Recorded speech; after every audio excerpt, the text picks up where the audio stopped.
इते मांखे आगाह कयूं हलफ खणण खां पोइ सूबाई वज़ीर शर्जील इनाम मेमण खे इतलात खाते जो कलमदान ॾिनो वियो आहे। सूबाई वज़ीर सईद गनी खां इतलात खाते जो कलमदान वापसि वरितो वियो। सईद गनी वटि लेबर खातो रहंदो। नोटिफिकेशन जारी कयो वियो आहे।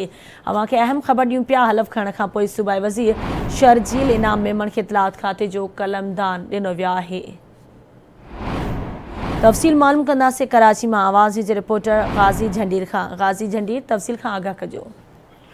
जी बिल्कुल अॼु नोटिफिकेशन जारी किया वियो आहे जंहिं तहत शर्जील इनाम मेमण खे इतलात वारे खाते जो कलमदान ॾिनो वियो आहे। इतलात खातो इन खां अॻु सूबाई वज़ीर सईद गनी वटि हुयो। अॼु उन खां इतलात वारो खातो वापसि वठी शर्जील इनाम मेमण खे इन खाते जो कलमदान ॾिनो वियो आहे। अॼु ई शर्जील इनाम मेमण गवर्नर सिंध खां काबीना में शमूलियत जे हवाले सां हलफ खयो हो। उन खां पोइ बाक़ाइदा तौर ते नोटिफिकेशन जारी करे खेसि खातो अलाट कयो वियो आहे। हींअर सईद गनी वटि लेबर डिपार्टमेंट जो खातो मौजूदु आहे जॾहिं त हुन खां जेको ही कलमदान हुयो उहो वापसि वठी करे शर्जील इनाम मेमण जे हवाले कयो वियो आहे। इतलात खाते वारो। ठीकु आहे, महिरबानी गाज़ी झंडीर तफ़सील खां आगाह करण जे लाइ।